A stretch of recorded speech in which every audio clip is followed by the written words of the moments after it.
Hey guys, welcome back to my channel. It's your favorite girl, Akonna. So guys, on today's episode, I have a guest here with me who would walk us through the application process for Japanese government MEXT scholarship for teachers training 2022. But before we start, I would like to put up this disclaimer. We are not education or immigration consultants. We're just going to give you this information based on just first-hand experience, basically. So guys, my guest here today is Mr. Ojenwa Emmanuel Kelechi. Nice to have you here, Mr. Kelechi. Please, can you kindly introduce yourself? Thank you, Akona-san. I'm very happy to meet you. Thank you. Same here. Yeah. So like you said, I'm Ojenwa Emmanuel Kelechi. So a MEXT scholarship grantee in Hirosaki University, Japan. So that's where I'm, responding from right now. Okay. So I was very much enthused when you told me I'll be featuring to probably inform or educate some aspirants on these subjects. So I'm very much available to do that. So thank you. Thank you very much. Thank you. I really appreciate you honoring my invitation. Thank you. So guys, you've heard it from him. He's a recipient of this scholarship. So he would give us first-hand information based on what happened during his own time. Mind you that there could be some changes. So if you want to make this important decision of coming to Japan or applying for this scholarship, you should do your research and check Google and the embassies in your country. So let's start. So Mr. Jangwa, please, can you walk us through this application processes? How did you begin the whole thing from the scratch? Okay. Okay. One thing that is important in life is information. Very true. Yeah. I somewhat believe that sometimes in life, there are a lot of people have all it takes to get certain things, but once you are bereft of ideas or information, you see you can't meet up no matter what it is. So application for MEXT scholarship starts from information. Yeah. So during my own time, a friend gave me the information. And looking at the climb I come from, I, to a large extent, don't get myself into the scholarship of a thing because sometimes you see this thing being skewed to favor some people, especially most countries where merit is not the topical issue. And sometimes some application processes are so cumbersome such that within the definite limit of time, you may not be able to, process or gather all that is required for you to meet up, So, but this is a different ball game. The first thing that happened to me was the information from my friend. I remain grateful to him. Two was the word he whipped. I recommended this for you because it cannot be hijacked. Japan is a country of honesty and integrity. They say what they do and they do what they say. They follow it to the detail to make sure that the people that gets selected for this are the finest at the end of the process. This was what tickled me to a large extent. This was the motivating factor, and that is why I am bearing it up here so that people can also know that if you trust yourself, that you can actually compete amidst colleagues who are also very confident and professionals in the field of education. If you trust you can actually do that, I can assure you that it is purely on merit. So that's the then, keyword, merit. In application, there are two ways you can apply. The first one is embassy recommendation. There is MEXT scholarship for teacher training, embassy recommendation. The second way you can do that is through university recommendation. Now, so let me give a hint about university recommendation, because where my emphasis will focus on, and the one that is just very popular, the one we actually know everybody goes through the method. The one that is usually advertised in the public domain is the embassy recommendation. So, but the university recommendation simply means that you can actually get the same scholarship by, going online, shoving the net, coming in contact with some universities, checking for universities that offers MEXT scholarship in Japan, mostly the national universities and some other universities too. So when you get this university, you first of all peruse the course guidelines of that university to be very much sure of your intended course of study or your field is being run in that school. Yes. You make sure that the school actually have room for such programs. So once you see it in their course guideline, every school here always have directories of or diaries of all the lecturers, professors, doctors that are manning different fields. Yes. So you can actually, you see the names, the field, they are a particular name and the fields they are in control of. So go to the email, write an email, explain your intention, to either join their research team or whatever, that you want to be a useful addition, an important addition to their team of researchers and all that. And you would want to, work with him as a professor. You will need to thrive under his tutelage and make a meaningful impact, express yourself and all that. In Japan, email is just a daily stuff here. Yes. So you can, every minute of the day on your email, because they will definitely reply you. Yes. They pick interest in your proposals, in your research proposals. So definitely they will contact you. And that makes it easy, because at the end of the day, instead of going through the embassy, they will minute your name to the MEXT board in Japan here. MEXT is the Ministry of Education, Culture, Sports, Science, and Technology, which is in charge of education in Japan. So once they recommend, so it is actually from Japan, they will contact the embassy, because embassy here becomes inevitable, because they will definitely be the ones to process your traveling documents. You understand? Yes. So that is for university recommendation. Recommended. Okay. Now, for embassy recommendation, the process starts from qualification.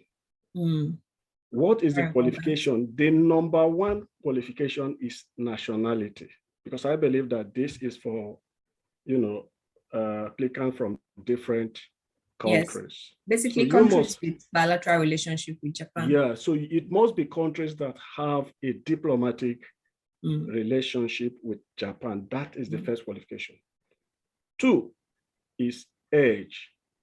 Age is very, very important. So you must make sure that you have the age requirement. Usually by the April of the year, like for those that will come October this year, it's expected, that's the current applicant, is expected that by April 2nd this year, you are not going to be more than 35 years of age. Yeah, I knew some people who actually had other qualification, but because of the age of a thing, then they could not make it, and there's no way they can manage the situation. So that one is also very, very important. And again, is that for teacher training program, you must have qualifications in the field of education. And this is, I think they diluted this. They are not saying that you must have, been a university graduate of education. No, it's either you have, before you graduated or something, you had maybe NCE, which is that you have educational background. That's number one. Or you finish from another field, you have a postgraduate certificate in education. And 2, you have maybe evidence of being a professional teacher in your country. You have something that proves that, okay, you are actually a graduate of, like you're a graduate of education in the university. Transcripts will further justify that. So even if you don't have that, they can approximate for you. But the basic thing is that you must have educational qualification. Then after that, one important thing is that this is for teachers that have nothing less than 5 years cumulative, because people thought that this means you must have 5 years experience in one particular school. No, it's just cumulative. You have teaching experiences that cuts across. Yeah, it is transversal. You've worked here. You've worked there. But what the idea I can give them there is that if you work anywhere, make sure you have this cordial and healthy relationship with that organization, because if you worked the other place and because there's what we call reference letter I'm talking about now, which is one of the very important things, a recommendation from the school you served, where you worked. So that one is very, very, very, very important to them. So you will also need that from the school. So as a matter of fact, if you have worked school, if the school can actually guarantee in their own recommendation that you work for them for like 2 years. So you see, you need similar document from another school where you've worked. If you don't do that, you are making a mistake, because these are professional, the examiners are professionals. So they will definitely ask questions. You only mention the schools, but there's no, in science, we always talk about empirical evidence. There's no evidence, to actually lend credence to the fact that you have, you passed through that school or you had those experiences. So these are the basic very important points. Okay. 5 years cumulative experience. It doesn't matter if it's in one school or multiple schools, just make sure that cumulatively over the years you've had up to 5 years experience and you are less than 35. But please confirm the current information. Make sure to contact the embassy or consulate in your country to confirm the age limit. Okay. Thank you very much, Mr. Emmanuel, for that. Then let's go to the interview processes. How does this go? Like, how many interviews did you have? Was it oral? Was it written? Was it virtual? How did it go? Because that reminds me, you came during the COVID period. So was it physically or 2020? Yes. In the core of the coronavirus. So how did your interview go? Yeah, the first thing they have to do is, the key thing they do, the first one is screening. The screening exercise has a lot to do with your qualifications, all that is needed. That's the first thing. So once they screen this document and the criteria they spelled out in the instruction manual, the guide for the application, if you meet this requirement, then you are going to be drafted. This is where lots of applications will not make it. You understand? So because some people, maybe because of late preparation or that, they will meet up with one or two vital document or something that is very sacrosanct for their size. So they will be dropped. So thereafter, the next thing is the written examination, which is very strict, and the time. So you may have because they do this to just make sure they don't give many people the chance to actually make it to the top, because in some countries, the number of people will be somehow much, and they need to trim this down. So like, for example, the exam, I think during ours, I wrote an exam in English also, and you also write exam in Japanese language. That's the deal breaker. Hold it there. Is Japanese proficiency required? Yes and no, it's an advantage, but I'll tell you, I've yet to say something. All right, please go on. So, but I think when we finished, we were like confronting them, because there and then we saw them trying to mark and all of that. But then the most important thing is that at a point we were disturbing and was like, we don't have this skill. We don't have Japanese language skills. How do we go about this? Some of these things, we don't know it before and all that. But yet you see that in education, there are different domains of learning. Cognitive is what we have demonstrated in the first examination.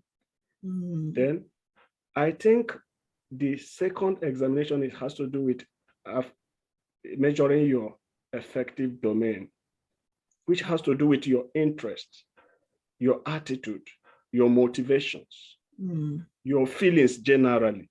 That is what effective learning domain is all about. So I think what they actually measured there to see, because there are some people that were very reluctant. There is no attempt to even see if you can actually understand anything.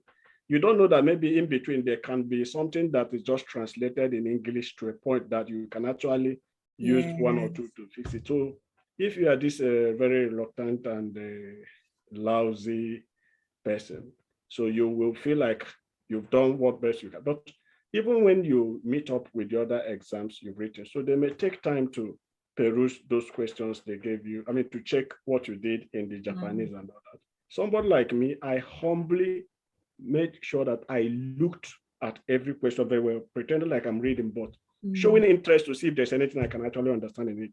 Even when nothing appeals to my conscience, there's the answer. I would just, choose anyone I think is going to be good. So that's the spirit. And I did that. So I think it paid off. It was actually at the end of the day. The coordinator said that, yeah, we know that you are not competent yet in Japanese language. Japanese. That's just a little bit of things they want to assess in that and will constitute your mark in the other one. Wow. But they expected that for you to have been here, that you have interest in studying Japanese, and to a large extent, you should be able to demonstrate that your interest. Oh, you see it? Effort. Yeah, effort. Yes. Effort. Yeah. Even if the result is not there, at least let's show the willingness. Yeah. Wow, this is a very smart move. Yeah. So I did that and it paid off. Yeah. Okay. Yeah. So after the written interview, what next? In that written interview, they will bring a lot of people around and they will make haste to communicate to you by email immediately. Maybe that same day, because lots of people will come from different. That same day? That's really fast. Maybe that day or the next day. Yeah, the Japanese themselves comes to monitor this. They have the marking schemes. They are working after the first paper. You see them, they will go up. They will start, marking immediately because they knew that lots of people come from different parts of like in my own case, where I come from, I'm a Nigerian. So lots of people comes from different states and all that for the exam, teachers from different fields. So definitely some of them have to incur costs because they have to come to the capital city. So they have to facilitate the process so that these guys can actually, those who did not meet up with them. So, and they can now schedule those that meet up for the oral interview and where you have to defend the research proposal the research you are proposing to undertake in Japan. So that was another serious thing. You know what university or master's proposal looks like. So here you really have to, they have experts in the field of research who want to know. Yeah, you don't just tell them what you feel like. They know when you tell them your topic, they know the topic. So they knew exactly what. So that is a phase in the interview. There are different things there will be. So the person for research will interview you on that. There are other aspects, cultural exchange of a thing, which is always a normal thing and other things. So after that stage, they will just pick very few people. These very few people are not yet sure because they will not tell you at this point they have finished their own side. So they are forwarding to MEXT in Japan to check to see their recommendation and also see they have all your information by that time. So they'll go through these records, your school of placement and all of that. So when they check all this, if it appeals to them, they will. Yeah, so it is now between you and God and MEXT. Yeah. I see. Okay, then how did you end up in University of Hirosaki? How did you come up with the school selection? Was it the embassy